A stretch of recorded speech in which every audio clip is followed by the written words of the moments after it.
আমার বাড়ি বিএনপি জাতীয় পার্টি জামাতরা চারদিক দিয়ে ঘেরাও করে পাহারা দিচ্ছে কেন?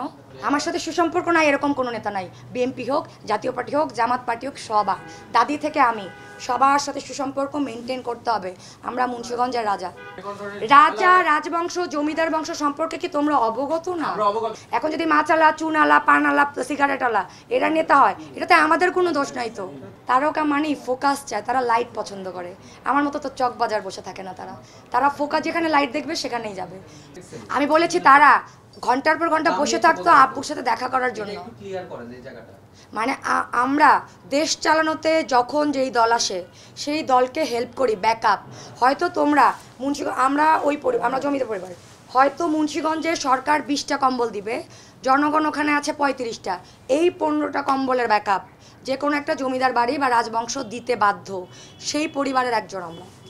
যখন সরকার বা নেতারা ফেল করে জনগণকে কমপ্লিটলি কিছু দিতে, তাদের ব্যাকআপ আমরা। আমি সরাসরি কোন দল করলাম তখন? কোনো দল? আচ্ছা, তোমরা মুন্সিগঞ্জে যাবা, বিএনপির সবচেয়ে বড় নেতাকে আমার নাম বলবা, ডাক্তার জাকিয়া কামাল। জামাত, জাতীয় পার্টি, শিবির যারা আছে সবাইকে আমার নামটা পুরা ডাক্তার জাকিয়া কামাল নূরজাহান বেগমের নাতনি, এই নামটা পুরো ডায়লগ দিয়ে পরে আমার ব্যাপারটা জানবা। প্রত্যেকটা দলে যদি কেউ আমার নামে কোনো কমপ্লেন করে বা কেউ যদি বলে যে না ও তো আওয়ামী লীগ, বিএনপিরাও যদি আমার বলে যে আমি আওয়ামী লীগ বা জাতীয় পার্টি বা জামাত, তাইলেই তো বললাম, তাইলে তোমরা আমাকে পলিটিক্যাল ট্যাগটা দিবা। কিন্তু কেউ তোমাদেরকে বলবে না যে ম্যাডাম আমাদের দলের, ম্যাডাম সব দলের, ম্যাডাম বাংলাদেশের, ম্যাডাম জনগণের, ম্যাডাম। তো এখন যদি তোমরা কোনো দলও মানে দেশে ইলেকশন করতেছো না, আমি কোন দল হয়ে করবো বলো? আমি দেশের জন্য কাজ করতে চাইছি।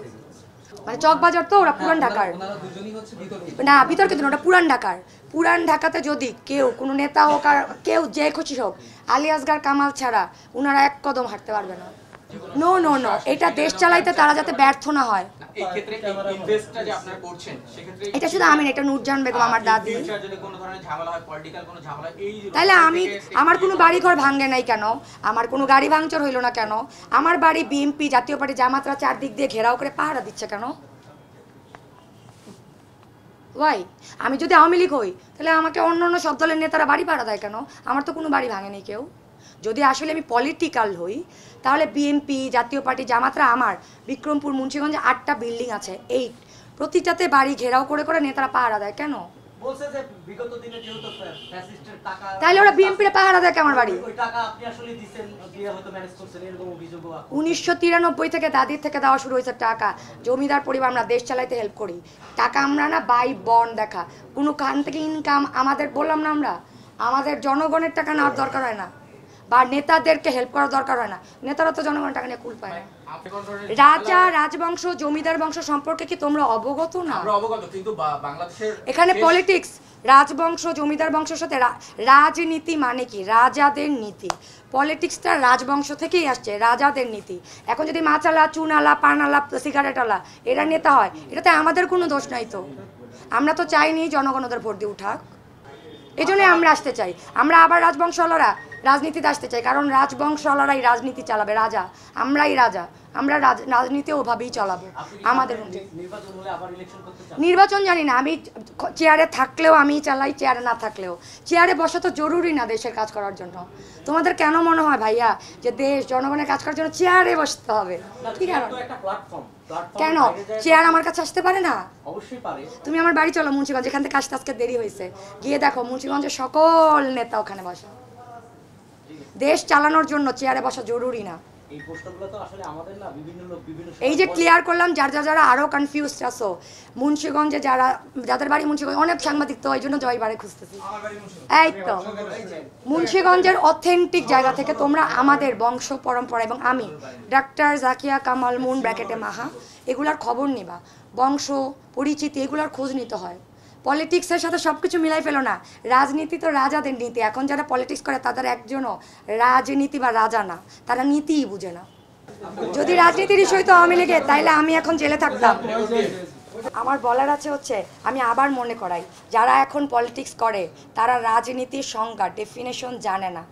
রাজনীতি রাজাদের নীতি। তোমাকে you have to be a king first, then you do the politics. রাজনীতি তুমি যদি মাছালা, তোমার তো চিন্তাই হচ্ছে টাকা ইনকাম করবা, কিন্তু যারা আমরা রাজনীতি তারা তো ভাই বোন রাজা বাবা। আমরা রাজবংশে জন্ম হয়েছি এবং আমরাই রাজত্ব চালাতাম। তোমরা হঠাৎ করে যদি আসো, তোমাদের কাছে তো টাকা নাই, তোমরা রাজত্ব চালাবা কি করে? তখন তোমরা পলিটিশিয়ানরা তখন কারাপশনে নামে, টাকা ইনকামের। কারণ কি, দেশ চালাইতে না টাকা লাগে, তোমাদের কাছে তো নেই। এখন তোমরা কারাপশনে নামবা এবং আমাদের রাজবংশওয়ালাদেরকে রাস্তায় নামাবা এবং তোমাদের সাথে আমাদের লিঙ্ক করবা। নো, আমাদের সাথে লিঙ্ক করা যাবে না। আমরা বাই বর্ন এরকম পয়দা হয়েছি। আর এখনো বলি নায়িকা, মানে তোমাদের যেটা বলতেছো যে তারকা, আচ্ছা মানে মিডিয়া যারা ফেস ভ্যালুওয়ালা, বেশিরভাগ সময় তোমরা যদি জার্নালিস্টরা অর্ধেক নিজেদের বিবেচনা করো, 50% থাকবা নেতার বাড়ির সামনে, 50% থাকবা নায়কের বাড়ির সামনে।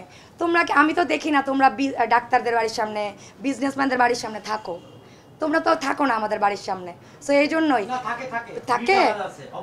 আচ্ছা, আমি দেখি না আসলে, যাই হোক আমি দেখি না। তো তোমাদের বেশিরভাগই থাকে নায়কের বাড়ির সামনে। হ্যাঁ, ফোকাস। এই যে তারকারা ওই রাজনীতিবিদদের সাথে থাকে বিকজ অফ দ্য ফোকাসিং জিনিস, ফোকাস হতে চায়। তারকা মানেই ফোকাস চায়, তারা লাইট পছন্দ করে। আমার মতো তো চক বাজার বসে থাকে না, তারা ফোকাস, যেখানে লাইট দেখবে সেখানেই যাবে। সো যেহেতু নেতাদের এখন অনেক বেশি ঝামেলা চলতেছে, তো যেহেতু তারা ফোকাস হওয়ার চক্করে নেতাদের সাথে ছিল, এই জন্য তারাও এখন সমালোচিত। আমার সাথে সুসম্পর্ক নাই এরকম কোনো নেতা নাই। বিএনপি হোক, জাতীয় পার্টি হোক, জামাত পার্টি হোক, সবার দাদি থেকে আমি, সবার সাথে সুসম্পর্ক মেনটেন করতে হবে। আমরা মুন্সিগঞ্জের রাজা।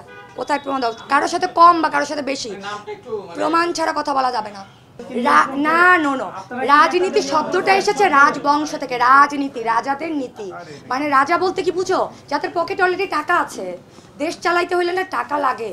মানে হঠাৎ করে এসে যদি আমি জনগণের টাকা নিয়ে তারপরে আবার জনগণকে দিতে চাই, তাহলে তো কারাপশন করবো। আপনি বলেন জামাত, বিএনপি সবাই আপনাদের কাছে যায়, তার মানে চাই মানে কি, আমাদের সম্মান করে, আমাদের ভালোবাসে। আমরা কোনো দলের হয়ে কখনো করি না তাদের। আচ্ছা, আলোচনা সমালোচনা কখন হবে বলো তো? যারা সামনে এসে কথা বলতে পারে না তারা পিছে বলে। আমাদের তো শত্রু থাকবেই, অনেক শত্রু থাকে, কারণ আমাদের মতো তো তারা হতে পারছে না। অনেক কম বয়সে আমরা যেরকম হয়ে গেছি, এটা ওরা ওই চুল পাকা হওয়া পর্যন্ত হইতে পারে না। যারা পিছে কথা বলে তাদেরকে বলবা সামনে এসে বলতে।